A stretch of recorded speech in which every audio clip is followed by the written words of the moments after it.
This is Stay Paid, the marketing podcast that gives listeners a competitive edge to stay motivated, find inspiration, and discover proven real-world tactics from some of the best marketers across the nation. Welcome to Stay Paid. My name is Joshua Stike. And I'm Luke Akery. And Luke, you spent about 2 days, if I'm not mistaken, in your brother Steven's office, who is a top 1% real estate team in Lynchburg, Virginia. I think he's like number 7. Like in Lynchburg on the Real Trends. No, it's number 7 in Virginia. Oh, in all of Number Virginia. 1 in Holy Lynchburg. moly. Yeah. Number 1 in Lynchburg. I told him, what are you doing, dude? Number 7 in Virginia? Yeah, it's weak. Chump change, dude. It's Weak. chump. He's like, my transaction volume is lower than other people's. No, I'm just kidding. He's a stud. So Steven, if you're listening to you this. You spent about a week down there with better. him working on some stuff, and then you actually like kind of you were embedded in his office for a few days. Yeah, I was for a couple days there watching agents come and go. He has, I think, 14 agents on his team now. Yeah, and obviously super successful. But there's one thing that you observed that led you to kind of walk away and believe there's a bigger problem. This is why plaguing a lot of he's not businesses. number 1 in Virginia and number 1 in the nation. Yeah. Right? You can always improve. No, I saw a massive pain point, right? So it's one thing to read books. It's one thing to listen to podcasts. It's another to kind of live with the people, right? Be in the trench, as they say. Well, whether it's make the phone calls with the people, shadow them for the day, and you get a new perspective. And I've always known this is a huge pain point in real estate, but I would make the argument whether you're in real estate, insurance, mortgage, doesn't matter. This is a massive pain point in your business, and I'm starting to believe it is probably the number one thing that makes it so there's an 87% failure rate in real estate in 5 years. Mm-hmm. There's a, 90% or 92% failure rate in insurance within the first couple years. 70%. Yeah. Here's what I saw. When I sat there for 2 days, I watched his agents come and go. Yep. And I watched them get phone calls and have to run out the office to go to a client's showing or whatever it is. And I watched them come back from being out there. And I watched how long it took them to get back to their task or get back on the phone. And I watched them interact with each other and have conversations. And what I realized is, oh my goodness, you guys lack routine. Yeah. You do not, maybe it's the nature of the industry, but you do not have a routine that you're following. And here's why that stood out to me so powerfully. And you need to reflect right now and go, do you have a routine? And all top producers that we interview, there seems to be a common theme amongst them. They honor their calendar. Mm-hmm. The calendar actually means something to them. It is not something that just holds different dates. It is something that actually drives their day. It's something they are committed to. If it's not on the calendar, it doesn't get done. If it's on the calendar, it gets done. And what I've realized is, wow, I told this to my brother Steven, and I've also told it to other agents on his team. It's like, wow, you suffer from the fact that you don't have routine. And when you don't have routine, guess what you can't get? You can't get efficiency. Yeah. And if you can't get efficiency, why do I say that? Because you're not doing the same thing over and over and over again. So you can't drive process change to try to get scalability, efficiency, to see where the holes are. Because every day you're a leaf in the wind. The client calls you today, you're out the door. The client doesn't call you, you're prospecting, right? It's the nature of the business. And if you can't get efficiency, guess what you can't get? You can't get effectiveness. Yeah. Yeah. Go ahead. Sorry. Yeah, I can. You can say something you want to. But I was just going to say, I am telling you right now, if you hear nothing else, we're 3 minutes into this podcast. My challenge to you today is, do you have a routine that you follow? And are you intentional and almost religious about that routine and setting up your calendar and your business around it? Mm-hmm. So an example would be, I've heard this, I forget who it was. It was 2 ladies that we interviewed on the podcast, and I can't remember their names. One believed in relationships, one believed in... it was the Fight Club. Yeah, the Fight Club. Yeah, their show. Yeah, so I remember them saying that they literally locked down their calendar. I think it was from like 9 to 11, if I'm not mistaken. And they do not let clients interrupt them.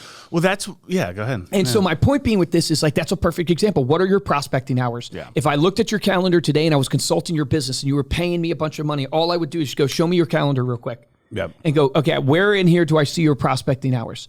And do you tell your clients when they call you and say, I want to go see a house, or when they call you, do you just drop what your commitment was? Or do you explain to your clients, hey, I'm available to show the houses in these hours. And this is probably causing people to shake in their car or literally get angry when they're listening to this in the gym, because they're like, you can't do that in this business. Right. And I would make the argument, go listen to Garrett Maroon's podcast, right? And he talks about, this guy does like I forget, 200 deals or something like that from, or We no, did sorry, 89 deals from transactions 200 just people in from this his database. Less than 300, yeah. But he talks about this of like, he was just at the beck and call of all his clients going left and right, and he was realizing his family was suffering. And then he put in his schedule, no, this is my family time.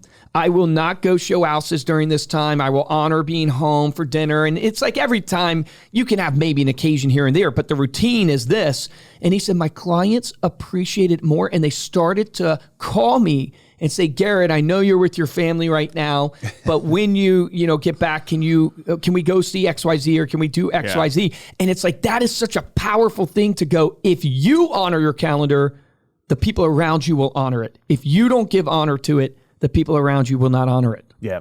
Well, that's exactly what I was going to bring up. It's like, I'm sure a lot of people are listening to this and feeling that, that angst of tension, anxiety. How do you expect me to do this? But I think what you're pointing out there is exactly looking at what other people have done who have been successful with this and not neglecting clients, but setting up your calendar and a routine that you can stick to, knowing that it will get you further down the road in the long run versus having to react all day long. I don't know if you think the same or not. I think this in relationships. I think in business, everything lives and dies by expectations. Yeah.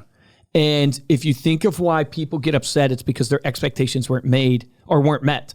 And usually it's because the expectations weren't set. Right? And so when you meet a client for the first time, have you set expectations of how you run your business, of when you're on, when you're off, what they can expect in the client experience? And the reason why you feel so much tension is because you probably haven't done that to your clients. So you've given them the expectation that you're going to be on 24/7 for them. You're going to do whatever it takes because that's what you did to sell the deal. And I'm not trying to be too extreme. Nothing in business is so black and white or so extreme. There will be occasions where you have to not do your prospecting hour to handle one client. But the majority of the time should be honoring your calendar and setting that routine, because I promise you this, it will force you to get more efficient. Yeah. It will force you to create better processes. It will make you more effective for your clients. And when you're more effective for them, guess what you save them? You save them time, you save them energy, and ultimately you will save them money or make them money. Yeah.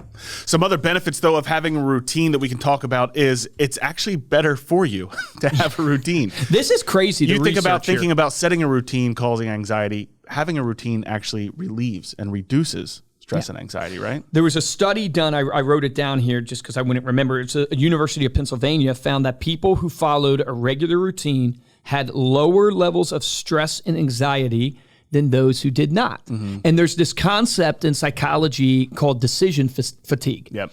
And there's always the jokes out there of the Mark Zuckerbergs or the Steve Jobs. They always wear the same t-shirt or the same turtleneck or whatever, the same clothes. And they made the joke of that's one less decision that I have to make, but it's a real thing. I think you start breaking down and getting decision fatigue at 40 decisions. Okay. And so what does a routine allow you to do? A routine allows you to not have to make decisions because your subconscious mind takes over. Now, this is a key point here.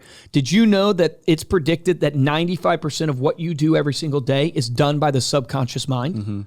So what does that mean? It means that most of what you've done already today, by the time you're listening to this podcast, you didn't even know you did. Yep. Like if you've ever driven to work and you don't remember driving, that's the perfect example to pop what I mean by the subconscious mind. That is what it is. Think of how you got out of bed. Think of how you made your coffee. Think of how you brushed your teeth. Think about what you drove to work, the clothes you picked. Most of it, 95% is subconscious mind. The subconscious mind is driven by the routines.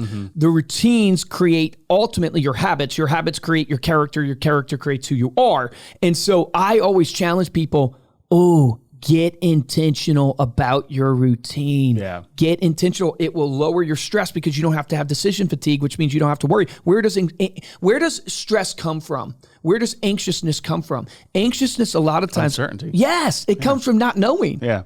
So you have anxiousness because you don't know. Yeah. Well, a lot of times what you don't know, you could factor into a routine. And if you listen to our podcast or our webinar on marketing, we reverse engineer for you what you should be doing in marketing so you know what you should do daily in activities to actually hit your revenue goals, which gives you the routine that you need to follow, which will lower your stress because you know where your next deal is coming from. As long as I do these things, as long as I perform these daily activities and do these things, I know where my next lead is coming from. That's it. We can wrap it up there. Jump to real quick, because I do want to touch on this one also. This idea of having a routine promotes personal growth and development, because this is super relevant relevant to your business. If you're growing personally and you're developing personally, you're going to grow in your business. Yeah, I mean, like you study all the great athletes, study all the people who are successful, and they don't love the result, they love the process. Yeah. Right? And it's like, I think to myself, I want to challenge myself to love the process. And the process is the routine. Like I use Tom Brady because he's just the GOAT when it comes to athletes. And you look at his routine, like he did an interview with Patrick Bet-David, which is just phenomenal. It's like a 2-hour interview, but he literally laughs at one point because he says people come up to him all the time and ask him what his keys to success are. And he goes, I wrote a book on it. He basically screams, I wrote a book on it. It's called TB12. Go read the book. And he literally lays out where he thinks he was a prodigy in his life. Wasn't athletics. It was discipline. Yeah. And discipline really is what we're talking about here with the routine. And if you think about your routine, most people go through life not thinking about it. High performers go through life thinking about their routine, but that is hard. That's hard to do because routines that you're not intentional about are comfortable. If that makes sense. Like I saw an Instagram reel, so don't fact check me here. I don't know if it's true because you can't believe everything on the internet, trust me. But it said basically after 30, the majority of people will never sprint again. Will never sprint. Will never sprint. The majority of people will never sprint again. And the point of the video was we seek comfort. We seek comfort because sprinting gets your heart rate up. It's hard to do. Like go out there in the parking lot and sprint. I sprinted the other night to our car. We went out to dinner with the kids and I'm like, first the car wins. My son beat me. I couldn't believe it. It was so embarrassing. Well, you think about it, man. It's like I think to myself, the comfort of food. Like, am I disciplined about my diet? What's my routine on food? Yeah. What's my routine with my family? Yep. Right. I want to be an incredible father. And I think about like the other night, Evie pulled my phone down and it was the most convicting thing I've experienced in a long time. And I was like, freaking hate this phone. Yeah. Like, meaning like, I cannot believe like I haven't been intentional enough about my routine with my phone when I get home in order to not have that happen. Yeah. It's like, I am talking, this is what I mean by self-development. It's like, most people go, I want to improve. I want to get 1% better every day. No. What's your routine with your phone? What's your routine with your food? What's your routine with your wife or your spouse, right? What's your routine with reading? What's your routine? Like, you got to get specific because specific gives you clarity when you have the actual details. But when it's complex, you get confusion, and complexity comes from not knowing and overcomplicating things. It's just like most people are never specific about their routine. Yeah. No, it's great. Good inspiration, good tips, good benefits for having a routine in your business. Thank you so much for listening. You can head on over to staypaidpodcast.com for the show notes and the video of this episode. And if you like this episode and want to share your support, go to Apple Podcasts, drop us a 5-star review. Also, check us out on Spotify. You can subscribe to us on Spotify as well. We have cool polls on Spotify. So you can go through and you can answer Q&As. We have some polls that you can vote on. It's in the show notes. So if you're listening to this on Spotify right now, just click the show notes and scroll down and it'll show you there right in the app. The best way to show your support is to simply share this podcast with someone that you know. Oh, no, I didn't write a dad joke for this one. Hold on a second. 3, 2. You got it. Well, I'll give you guys a quote that John Cheplack said the other day that I thought was really good. He's a big-time coach in real estate. He said, tiny hinges swing big doors.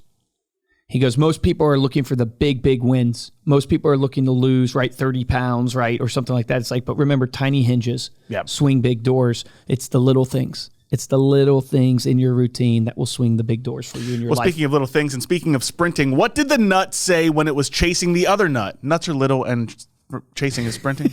I know. You got to love the segues, That was Ethan. such a good segue. Segues are so good. Speaking of little things and sprinting. Especially because you just literally pulled up that dad joke. That's what's so good about it. Sprinting dad joke. What did the nut say when it was chasing the other nut? I'm a cashew. Wow. That was actually one of your best That was ones. one of the good ones. All right. Thank you so much again for listening. You can get a hold of me or Luke. You can email us at podcast@remindermedia.com. Best way to get a hold of us is to follow us on Instagram. We're at Stay Paid Podcast. Shoot us a DM. We'll get back to you there as well. For this episode of Stay Paid, I'm Joshua Stike. Guys, I'm Luke Acree. The action item is simple. Sit down and realize 95% of your day is done by the subconscious mind. Think about what you did yesterday. Why did you do it? Did you look at, and if you compared what you did to what was on your calendar, would it match up? Would it align? And that's your action item. Get what you want to do on your calendar. Commit to your calendar. Honor it. If it's on there, you complete it. If it's not on there, you don't do it. Schedule even things like date night, spending time with your kids. You will be blown away how effective this will be in helping you stick to a routine that grows you personally and grows your business. Remember the difference between top producers and mediocre producers in every industry. Top producers take action. Take action on that today.